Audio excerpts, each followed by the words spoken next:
Have you ever met someone and it just clicks? Not in a cheesy romantic comedy way where music swells, but in a deep, quiet, oh, there you are kind of way. That was Elodie for me. From our first date, it felt less like getting to know a stranger and more like remembering someone I'd known my whole life. We had the same weird sense of humor, the same taste in old movies, the same belief that pineapple on pizza was a crime against humanity. It was perfect, but it was more than that. She had this intuition, an almost psychic ability to know what was on my mind. At first, it was small, adorable things. I'd be slaving away at my desk job, thinking, God, I could really murder a cold bottle of that obscure craft ale from the brewery across town. And I'd get home to find a six-pack of that exact beer chilling in the fridge. She'd just kiss my cheek and say, had a feeling you'd be craving this today. It kept happening. I'd spend a frustrating half hour searching for my old, beat-up copy of a favorite sci-fi novel, Give Up, and an hour later she'd text me a photo of the same book from a secondhand shop. The caption would just be a heart emoji. We called it our wavelength. It was our private joke, our superpower. Friends would roll their eyes and say we were disgustingly in sync, and honestly, I loved it. I ate it up. It felt like tangible proof that we were soulmates, that we were two halves of the same brain, all that stuff you hear in songs but never believe is real until it happens to you. Was it a little spooky? I guess, if I'm being honest, there were moments. A flicker of a second where the logical part of my brain would try to ask, but how exactly? But then she'd laugh, a sound like wind chimes, and the question would just dissolve. Why question a miracle? You just accept it. You feel grateful. She was the most considerate person I'd ever met because it felt like she knew what I needed before I did. And for the longest time, I thought that was the most beautiful thing in the world. The wavelength started to get stronger, more specific. The little coincidences that once felt charming began to carry a strange, unnerving precision. I remember one Tuesday, I had a brutal day at work and decided to shut out the world. I put on my noise-canceling headphones and spent the entire afternoon listening to a single album on repeat, an old, obscure indie rock band from the early 2000s that I hadn't thought about in years. It was my private little bubble of nostalgia. That evening, Elodie came over to make dinner. As she was chopping vegetables, she started humming. It took me a second to place the tune, and then a cold spike of adrenaline shot through my chest.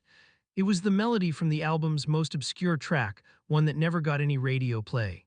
Where did you hear that? I asked, trying to keep my voice casual. She just shrugged, a little smile playing on her lips. No idea, it just popped into my head. Catchy, isn't it? I didn't know what to say, I just stared at her, my heart hammering against my ribs. It was one thing to guess my favorite beer. It was another thing entirely to pluck a forgotten song from the private concert I'd been having inside my own head. Then came the coffee machine. I'd bought a new, fancy espresso maker, a ridiculous splurge I felt a little guilty about. I set it up on the kitchen counter, next to a small, leafy plant my sister had given me. I hadn't told Elodie about it yet. I was planning to surprise her by making her a perfect cappuccino the next time she came over. I hadn't taken a picture of it, hadn't posted it on social media, hadn't mentioned it to a single soul. The next day we were on the phone and she was telling me about her day. Then, completely out of the blue, she said, "You know, I was just thinking, a splash of green always makes a kitchen feel cozier. Like if you had a little plant next to a shiny new coffee machine or something. That would look really nice." I went silent. On my end of the line, I could hear the faint hum of the very machine she was describing. The plant was right there, its leaves almost touching the chrome. What made you think of that? I managed to stammer. Oh, you know me, she laughed. I just have these weird, vivid daydreams. You probably mentioned wanting a new coffee machine ages ago and I just forgot. You know how your brain is, it squirrels things away. And that was her answer for everything. You must have told me, I just have a good memory. I just feel it, you know. She was so good at it, so convincing, that I started to genuinely believe her. I started to think I was the one going crazy. Maybe I was more forgetful than I thought. Maybe I was talking in my sleep. I checked my security system logs, no unauthorized entries. I checked the doors and windows every night before bed, always locked. My home was a fortress, but somehow she knew what was inside. She knew the layout of my private world, and the rational explanations were starting to feel thinner and thinner, like a threadbare blanket that could no longer keep out the cold. The breaking point came, as it so often does, with alcohol and a slip of the tongue. We were at a friend's housewarming party. It was a loud, happy affair, with people crammed into a small apartment, shouting over music and clinking glasses. Elodie was in her element, charming, funny, and a little tipsy. I was feeling more relaxed than I had in weeks. The constant, low-level hum of anxiety about her strange knowledge had finally faded into the background noise of the party. We all got onto the topic of home decor and the nightmare of moving furniture. I chimed in with a story, mostly for laughs. You geese think that's bad. You should have seen me on Tuesday, I said, shaking my head. Decided on a whim to move that huge, heavy floor mirror from my bedroom into the living room. My back is still screaming at me, nearly dropped the damn thing 3 times. My friends chuckled and offered their sympathies, but Elodie, who was leaning against my shoulder, giggled and squeezed my arm. Her words were slurred just slightly, laced with the sweet, boozy warmth of the wine she'd been drinking all night. "Oh, stop complaining, darling," she murmured, loud enough for just me to hear over the din. "It looks so much better there, it really opens up the space. Way better than when it was tucked away in the corner of the bedroom last week." The music, the chatter, the laughter, it all just vanished. A bubble of absolute ice-cold silence expanded around me. I could feel the blood drain from my face. Last week. She said last week, but I didn't move the mirror last week. I moved it on Tuesday afternoon, 2 days ago. It was a spontaneous 5-minute decision born of pure boredom while I was waiting for a file to download. I hadn't told anyone. Not a text, not a call, not a passing comment. It was a complete non-event. The mirror had been in that bedroom corner since the day I moved in, a silent, dusty fixture. There was no earthly way she could have known its previous location, let alone the exact timing of its relocation. I slowly turned to look at her. She was still smiling, her eyes hazy and unfocused from the wine, completely oblivious to the bomb she had just detonated in my brain. All the other instances, the beer, the song, the coffee machine, they could be twisted and contorted to fit the shape of a coincidence. A lucky guess, a faulty memory, but this was different. This was a timestamp. This was a specific, verifiable piece of information she had no right to possess. The wavelength wasn't a cute metaphor anymore. It wasn't a superpower, it was surveillance. I felt a wave of nausea. I had to get out of there. I mumbled something about needing fresh air and practically fled to the balcony, my hands shaking so badly I could barely open the door. I stood there in the cold night air, gulping it down, trying to stop my world from spinning off its axis. She wasn't guessing. She wasn't psychic. She knew she was seeing it. And the only question left was how. The party was a blur after that. I faked a migraine and we left early. The car ride home was suffocatingly silent. Elodie had sobered up a little and seemed to sense the shift in me, but she didn't press. She just placed her hand on my knee, a gesture that once felt comforting but now felt like the touch of a stranger. When I dropped her off at her apartment, I didn't get out of the car. I just said goodnight and drove away before she could say anything else. My own home, my sanctuary, felt violated. I walked through the door and the first thing I saw was the mirror, standing innocently in its new spot in the living room. It was no longer a piece of furniture, it was an exhibit. Exhibit A in a case I didn't understand. I felt a crawling sensation on my skin, the phantom feeling of being watched. The next few days were a waking nightmare of paranoia. I was a ghost in my own life, performing normalcy for Elodie while a frantic, terrified part of my brain was working overtime. I called her, I texted her, I saw her for a coffee. I smiled, I laughed, I kissed her goodbye, and every second felt like a lie. I was playing the part of the loving boyfriend, but inside I was a detective and she was my only suspect. My investigation was clumsy, fueled by fear. The first thing I did was tear my apartment apart looking for a key. I checked under the mat, in the fake rock in the garden, in the magnetic case under my car's wheel well that I hadn't used in years. Nothing. I went to her apartment while she was at work, using the key she had given me. The irony was so thick it was nauseating, and I searched. I went through her purse, her coat pockets, her kitchen drawers, the little ceramic bowl by her door where she tossed her mail. I was looking for my key, a copy, anything that would provide a simple, physical explanation. I found nothing. My home became a forensic scene. I started conducting little experiments. I'd move a book from the coffee table to the bookshelf and then call her, waiting to see if she'd mention it. I'd leave a specific coffee mug on the counter and see if it came up in conversation.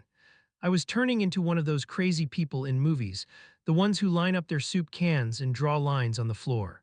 I started documenting everything in a locked note on my phone, every strange comment, every coincidence with dates and times. October 12th. Mentioned she liked the new blue shirt I was wearing.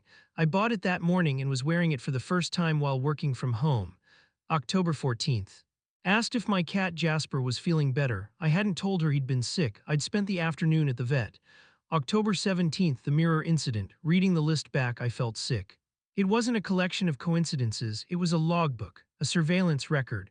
The love story I had been living was a lie, and underneath it was this dark, inexplicable violation. I was living in a glass house, and the person I loved most in the world was somehow on the outside looking in. I was alone with this terrifying secret, and the isolation was crushing me. I needed to tell someone, anyone. I needed to know if I was losing my mind. I couldn't talk to my friends or family. How would I even start? Hey, so I think my amazing girlfriend might be a ghost who spies on me. They'd think I was having a breakdown. So, in a moment of late-night desperation, I turned to the only place a person can go with an insane problem they can't tell anyone else about. The internet. I found a subreddit, one of those communities for people sharing unsettling personal experiences, and I typed it all out. My hands were shaking. I used a throwaway account, of course. The title I chose was, "My Girlfriend Knows Everything That Happens in My House, but I Swear She's Never Been Inside Without Me." I poured everything into that post. The sweet beginnings, the wavelength, the beer, the obscure song, the coffee machine, and finally, the mirror. I laid out the facts as clinically as I could, trying to sound rational and not like a man on the edge of a psychotic break. I described my fruitless search for a key, the clean security logs, the feeling of being constantly watched. I ended the post with a simple, desperate plea: "Am I going crazy? Has anyone experienced anything like this? What do I do?" I hit post and felt a strange mix of terror and relief. I shut my laptop, convinced I'd be ridiculed, that I'd wake up to 100 comments telling me to seek professional help. But that's not what happened. I woke up the next morning to an explosion. The post had hundreds of comments and dozens of private messages. People weren't mocking me. They were believing me. There were theories, of course: carbon monoxide poisoning, gaslighting. Some people suggested she was a master manipulator, gleaning information from my social media I barely post, or mutual friends. I'd already ruled that out. But then, buried deep in the comment thread, was a suggestion that made my blood run cold. It wasn't about ghosts or psychic powers. It was practical, it was technical, and it was terrifying. Edit 1. Wow, I didn't expect this to blow up. Thank you all for the support, seriously. I'm reading every comment and it's making me feel a lot less alone. A lot of you are asking why I don't just confront her. I can't, not without proof. I need to know how. I need to understand what's happening before I blow up my life. A few of you mentioned checking for hidden cameras or listening devices, and I've spent the whole morning doing that. I haven't found anything. But one comment from a user named TechieTom has been stuck in my head. He asked, "Did you ever give her an old phone, tablet, or laptop? Anything that might still be logged into your accounts? Specifically, cloud services or smart home apps?" The comment hit me like a physical blow. It was like a flash of lightning illuminating a dark room, revealing the one thing I hadn't seen: an old tablet. About 6 months ago, maybe more, I dropped my old iPad. The screen had shattered into a spiderweb of cracks. It still worked, but it was a pain to use. I'd upgraded, and the old one was just gathering dust in a drawer. Elodie had been over one day and saw it. "Oh, my little brother would love to take that apart," she'd said. "He's obsessed with electronics. Can I have it for him?" I didn't even think twice. "Sure, take it. It's useless to me." She'd taken it home in her tote bag, and I had completely and utterly forgotten about it, until now. My heart started to pound in my ears, a frantic, sickening drumbeat. I had to know. I grabbed my keys and ran out of my apartment, not even bothering to lock the door. I drove to Elodie's place, my mind racing. She was at work. I knew her schedule by heart. Using the key she'd given me, the one I'd once thought was a symbol of our trust, I let myself into her apartment. Her place was neat, tidy, just like her. But I wasn't there to admire her decor. I scanned the living room, the kitchen, and then I went to her bedroom. And there it was. Sitting on her bedside table, plugged into a charger as if it were used every day, was my old, shattered iPad. My breath caught in my throat. I walked towards it slowly, as if it were a venomous snake. My hands were trembling as I picked it up. The screen was a disaster, a mosaic of broken glass, but when I pressed the home button, it flickered to life. The lock screen was a photo of me and my cat Jasper asleep on the couch, a photo I'd taken for myself on my phone. With a shaking finger, I swiped it open. I had never put a passcode on it. It was just my old media device. The home screen appeared, cluttered with my old apps, and right there on the front page was the icon for my smart home security system. The one that controlled the two small, discrete cameras I'd set up in my living room and kitchen for when I was on vacation. My thumb hovered over the app icon. I felt sick. I didn't want to open it. I didn't want the confirmation, but I had to. I tapped it. The app opened instantly, no login required. It was still logged into my account. And a live feed appeared on the screen. It was my living room, my couch, the very spot where I had been sitting not 10 minutes ago. I could see the indentation on the cushion where I'd been. I could see the laptop I'd left open on the coffee table. She hadn't been guessing. She wasn't psychic. She wasn't a ghost. She was an audience. She had a live 24/7 backstage pass to my entire life.